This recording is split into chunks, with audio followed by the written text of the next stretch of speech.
Les amis, ce pays va de plus en plus mal. Alors, chaque semaine, on touche le fond. On est déjà arrivé à un point de non-retour. La sonnette d'alarme a été tirée depuis fort longtemps, mais ça ne semble pas déranger le gouvernement, ainsi que ses députés, qui sont tous habillés en costard, pour se donner l'impression qu'ils font quelque chose de pertinent dans ce pays, alors que ce n'est pas le cas. Et donc là, aujourd'hui, enfin hier plutôt, vu que les événements datent de hier, nous avons eu la commission d'enquête sur les effets de TikTok sur les mineurs, notamment les très jeunes enfants, qui sont très souvent exposés à TikTok, notamment via le fait que beaucoup d'entre eux ont des téléphones à un âge très avancé. Il y a plusieurs influenceurs qui ont été invités, que ce soit Alexis Chance, que ce soit Adé Laurent, que ce soit Nasdaq, qui ont donc été invités à comparaître pour qu'on leur pose des questions naturellement sur quel est leur avis de leur côté sur TikTok et est-ce que eux de leur côté estiment avoir une bonne influence sur TikTok. On leur a posé des questions naturellement et ça s'est transformé en une mascarade comme pas possible, un divertissement à ciel ouvert. Réellement, en un divertissement à ciel ouvert, en une mascarade exceptionnelle. Et plus les mois passent, plus on touche le fond, avec des députés qui se sont fait balader, mais comme jamais. Tout simplement parce que ces députés, au lieu de poser des questions, ont tenté de piéger les influenceurs en question, mais ça s'est retourné contre eux. Et aujourd'hui, devant le monde entier, on voit toute l'incompétence des députés français. Et c'est une honte.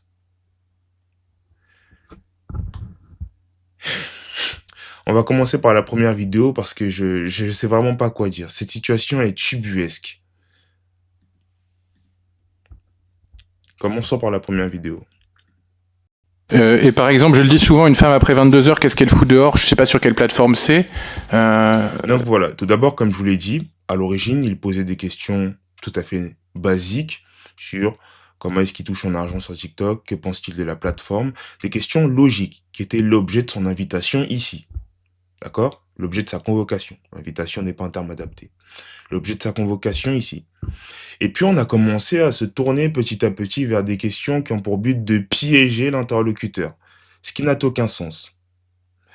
Et c'est bel et bien ça le problème.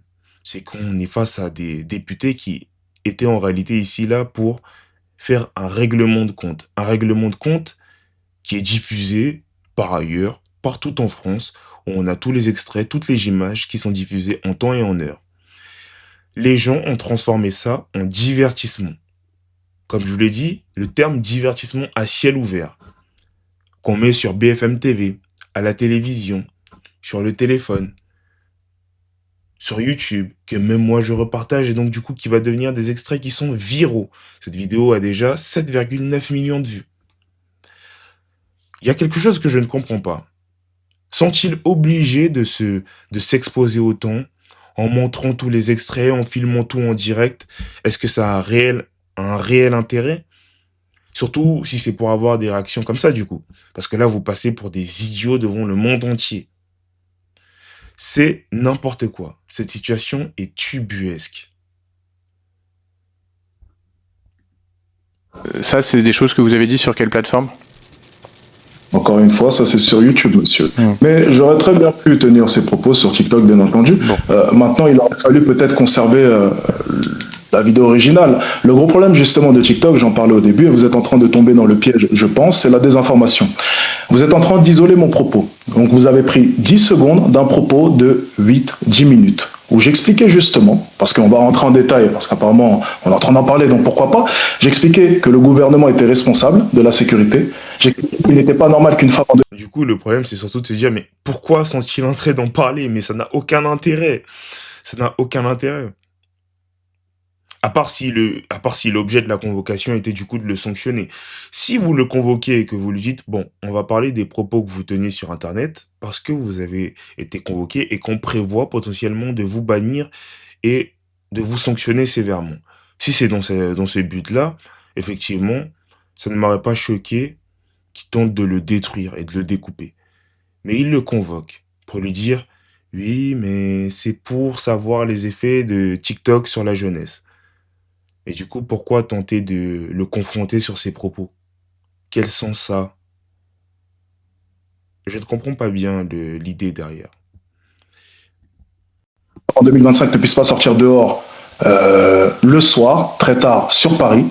Et justement, après, je parlais du fait que dans ce monde qui est dur, que fait une femme dehors après 22 heures? Et je poursuivais ensuite, il est préférable de sortir avec une amie, ou avec deux amis, ou avec un homme. Vous avez pris 10 secondes de mon propos, vous l'avez isolé, et vous venez de me le balancer à la gueule. Oui, C'est le problème de balancer à TikTok. la gueule, excusez-moi, mais vous prenez son téléphone, si elle refuse, c'est une pute fin de relation, c'est pas moins problématique. Sur TikTok, Intéressant.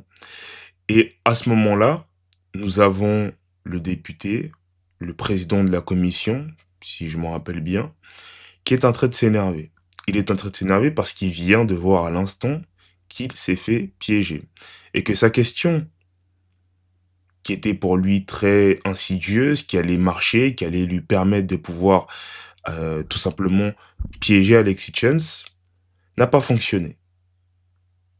Il a essayé de poser une question très insidieuse, mais elle n'a pas fonctionné. Et donc là, il commence à revendiquer son statut de président. Et c'est bel et bien ça le problème, il commence à être arrogant, méprisant, se croire au-dessus, au point même où il revendique son statut pour couper la parole alors que la personne en question était en train d'expliquer. Et donc il change de sujet directement. Technique qui est très fréquemment utilisée en débat chez les politiques de manière générale. Et donc lui, il va réagir en s'énervant. Ce qui est tout à fait compréhensible, vu qu'il y a un peu du foutage de gueule. Et c'est là où on révèle clairement l'incompétence de ces députés, parce ils ont voulu tenter de rentrer dans un terrain glissant, terrain qu'ils ne maîtrisaient pas. Et donc une fois qu'ils sont dans ce terrain glissant, eh bien ils essayent de faire retour en arrière, rétropédalage, alors que c'est trop tard. et Alors, sur par YouTube, les exemple, si vous conditions, changez, excusez-moi, je vais si vous finir. changez de, si Laissez-moi finir, s'il vous plaît. vous changez de sujet, Je vous demande de me laisser excusez-moi, finir. C'est moi qui mène l'audition, c'est je une suis le commission président de la commission d'enquête, je vous demande de me laisser finir. Et tous autant ils sont d'une suffisance. Je suis président de la commission d'enquête. Donc du coup, quand je parle, tu es obligé de fermer ta gueule. Alors que justement, tu viens de parler d'un point très intéressant. Alors pourquoi on ne peut pas, nous, de notre côté, revenir sur ce point-là? Et c'était ça un peu tout le problème. Le problème, c'est qu'on voit très clairement, à juste titre ou non, hein, dans tous les cas, chacun se fera son propre opinion là-dessus, mais on voit que ce président de la commission méprise et ces présidents de la commission ainsi que tous ses collaborateurs et ses autres députés de son parti politique ou non, dans tous les cas, ça ne nous intéresse pas, leur orientation politique, mais on voit que chacun d'entre eux méprise les influenceurs. Il les méprise au plus haut point. Et s'ils les ont convoqués ici, c'était pas pour avoir leur opinion, mais c'est pour leur taper sur le doigt. Et c'est pour ça que cette commission d'enquête est devenue un divertissement à ciel ouvert. Et ils devraient avoir honte, chacun d'entre eux, d'avoir proposé un divertissement pareil. Et en même temps, à quoi s'attendait-il en invitant des influenceurs? C'est une question qu'il faut se poser. À quoi s'attendait-il? Il s'attendait réellement à ce que ça soit, je sais pas moi, une commission d'enquête sympathique où les influenceurs seraient très coopératifs. Ce qui a été le cas, ils ont été coopératifs. Cependant, ce sont des influenceurs, ce sont des gens qui ont une image sur Internet, qui créent du divertissement. Enfin, ce sont des gens considérés comme divertissants. Vous vous attendiez vraiment à ce que les gens ne rigolent pas devant ce spectacle dans un pays où chaque chose est devenue le moment de faire des mèmes, de rigoler, de s'amuser. Voyons, messieurs, un peu de sérieux. Un peu de sérieux, messieurs. C'est vraiment, c'est lamentable. On est dans une situation qui est ubuesque. Vous pensiez vraiment que vous alliez éluder le divertissement? Non mais c'est n'importe quoi. C'est n'importe quoi. Je rigole parce que il vaut mieux ironiser l'état dans lequel se trouve ce pays plutôt que pleurer. Parce que c'est très accablant, en effet. Finir. monsieur, vous êtes peut-être Non, je président, mais suis si président, vous excusez-moi. défendez mes propos, il n'y Excusez-moi, aura on plus de va couper le président, son de monsieur monsieur. Etienne, s'il vous plaît, si vous J'ai continuez. dit, vous êtes peut-être le président, mais si vous déformez mes propos, il n'y aura plus de président. Et finalement, vaut mieux ne pas accepter de se faire manquer de respect de la sorte. Après, si des gens acceptent de se faire écraser et qu'on déforme complètement leurs propos, parce que là, c'est une histoire d'opinion publique, évidemment. C'est une histoire d'opinion publique et accepter de se faire écraser ainsi devant l'opinion publique, c'est accepter de rejeter totalement ses convictions. Continuer. Vous voulez- Voilà. Donc Ouais, je finis mon propos, s'il vous plaît. Je vous disais. Au revoir, monsieur. Voilà. Bonne journée. Je finis mon propos. Il a dit au revoir, monsieur, bonne journée. La salutation de la main, mais c'est vraiment, il vaut mieux en rire. Honnêtement, j'ai l'impression que il s'agit d'une parodie.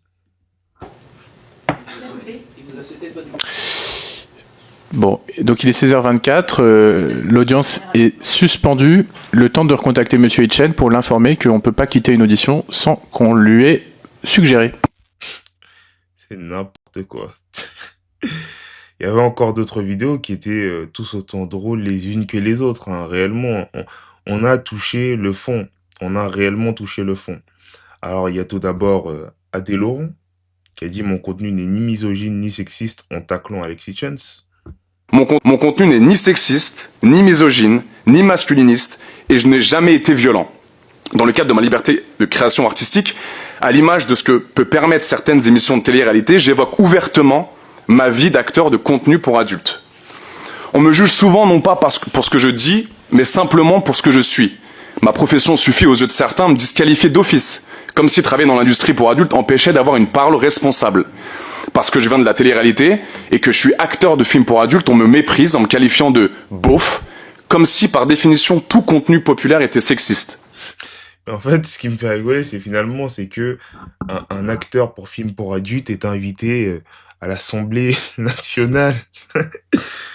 Waouh, mais c'est ubuesque. Quel est le mot qui pourrait le plus définir cette situation misérable? C'est hallucinant. Mais où va-t-on dans ce pays? On invite Adé Laurent, ici présent, par rapport à son contenu sur TikTok, qui est, dans tous les cas, est une plateforme qui, de manière générale, est à bannir, notamment pour les jeunes qui ont pour moi, moins de 16 ans, tu ne dois même pas mettre les pieds sur cette plateforme. Et pour les plus catégoriques, qui sont un peu comme moi, mais après ça c'est mon avis personnel, c'est une plateforme que tu dois vraiment éviter. Pour ce qui est de moi, c'est une plateforme qui n'est pas présente sur mon téléphone, qui est présente uniquement sur mon ordinateur, pour les vidéos notamment, mais que je n'utiliserai jamais, mais jamais sur mon téléphone. C'est la meilleure façon de totalement détruire son attention. Après, si tu arrives à contrôler, tant mieux pour toi. Mais la majorité des jeunes n'arrivent pas à contrôler et sont confrontés à tout un tas d'idioties présentes sur cette plateforme. D'ineptie, son nom. Et donc, tout va dépendre de toi, ta manière de pouvoir contrôler ce que tu regardes. Mais tous les jeunes ne sont pas qualifiés pour ça. Et en plus de ça, ils sont surexposés dès leur plus jeune âge. Donc, il doit y avoir un contrôle qui est fait là-dessus. La meilleure façon de supprimer tout ça, c'est de revenir à la bonne époque où cette application n'était pas présente. C'est la seule façon. Supprimer définitivement cette application et le tour est fini. Ou responsabiliser l'application en leur disant, si vous voulez rester en France, parce qu'on sait que vous avez énormément d'utilisateurs en France, eh bien, la seule issue pour vous, c'est de contrôler l'accès à certains contenus pour les mineurs. Si vous ne contrôlez pas, supprimez. On vous supprime, on ne vous utilise plus. Mais bien évidemment, ça, ils ne le feront pas. Ils préfèrent se ridiculiser et filmer en audiovision devant le monde entier des influenceurs.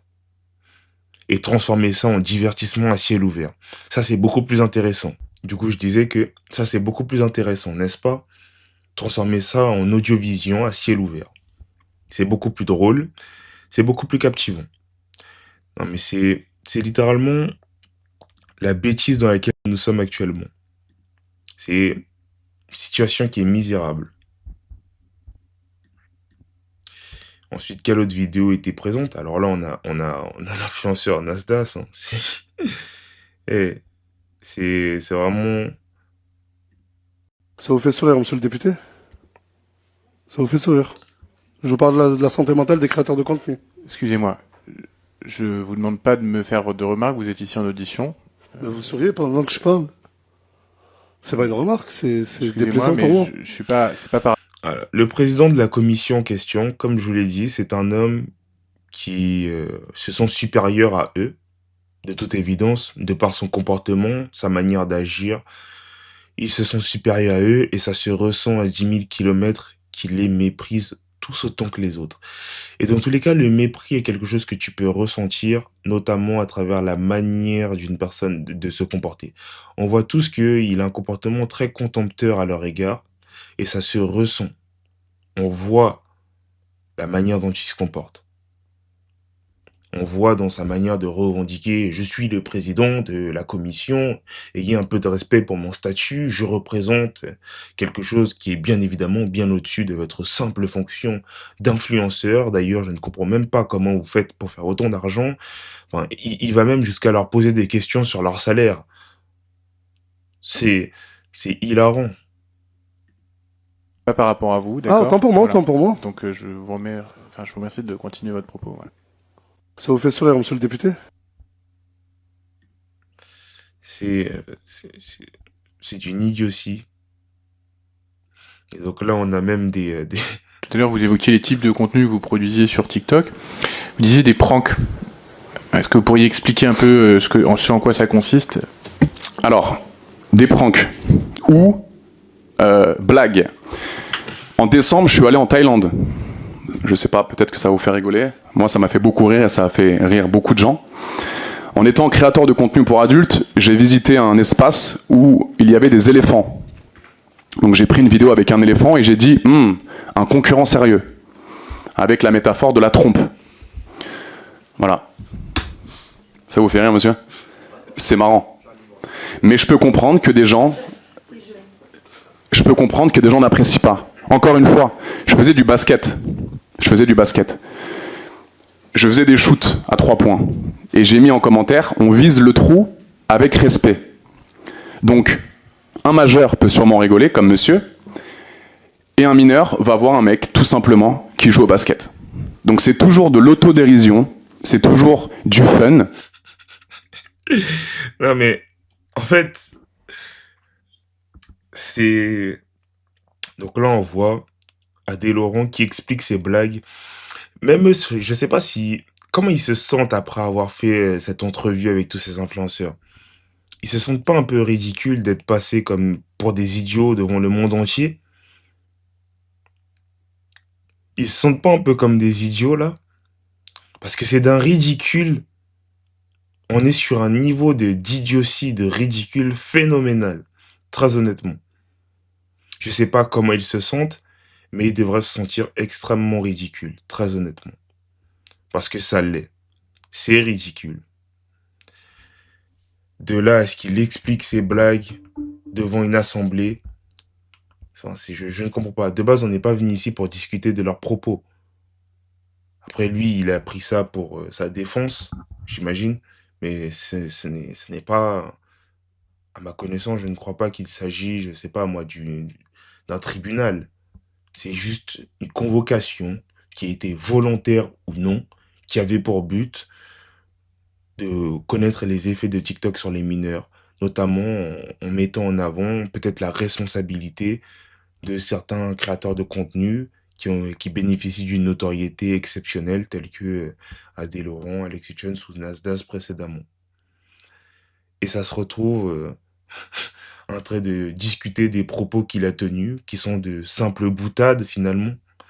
C'est vraiment n'importe quoi. N'importe quoi. Honnêtement. Et l'ironie du sort, c'est que ma maman est dans l'éducation nationale. Ma maman est prof des réseaux, enfin prof d'éducation, pardon, depuis très longtemps. Et donc j'ai toujours ce soutien de mes parents et de se dire que voilà, ma mère est toujours là à me donner la bonne parole, les bons mots. Et il faut que voilà que je sois performant sur tous mes posts TikTok, et je pense que c'est le cas. Mais je peux comprendre que des gens ne soient pas attirés par mon contenu. Tout à l'heure, vous évoquiez les types de contenus que vous produisiez. C'est des bêtises. C'est des bêtises. Une fois de plus, vous constatez, bon après c'est vrai qu'on avait déjà plutôt des exemples assez parlants, on en a eu à plusieurs reprises, mais une fois de plus, vous constatez l'incompétence du gouvernement français. Ce n'est pas nouveau, effectivement. Ce n'est pas nouveau. Plutôt que prendre des réelles mesures très importantes dans ce pays, on préfère transformer ça en divertissement, mettre des costards cravates pour se donner l'impression de faire quelque chose de très pertinent dans sa vie, être dans une position très officieuse, en mettant des costards, en se donnant un style «Je suis le président de la commission d'enquête sur les effets des jeunes de TikTok et j'aimerais savoir...» Enfin, voilà. Quand tu prends réellement des mesures, les gens le savent. Quand tu prends réellement des mesures, il y a quelque chose qui se passe. Là, tout ça, c'est, comme dirait Macron, de la poudre de perlimpinpin. Voilà, comme il dirait Macron. Voici ta France, monsieur Macron. Monsieur le Président, voici votre France. Comme il dirait, c'est littéralement de la poudre de perlimpinpin, tout ça. C'est du cinéma à ciel ouvert. C'est ça ce qu'on est en train de constater. Ne prenez pas tout ça au sérieux, c'est juste des bêtises. C'est juste des bêtises. L'autre, il quitte l'appel comme s'il était en partie vocale. L'autre, il nous explique ses blagues. L'autre, il dit, ça vous fait rire, monsieur le député? Enfin, c'est du divertissement. Et c'est normal, c'est des gens qui qui créent du contenu, qui divertissent les gens à l'origine. Donc c'est normal que c'est du divertissement. À quoi s'attendait-il? À quoi? C'est navrant. Désolé pour ceux qui aimaient la France d'avant, mais vous l'avez perdu, de toute évidence. Vous l'avez perdu. Malheureusement, vous devez vous taper Monsieur le Président en tant que député. Et je le prends en charge parce que c'est vraiment ridicule. C'est juste ridicule.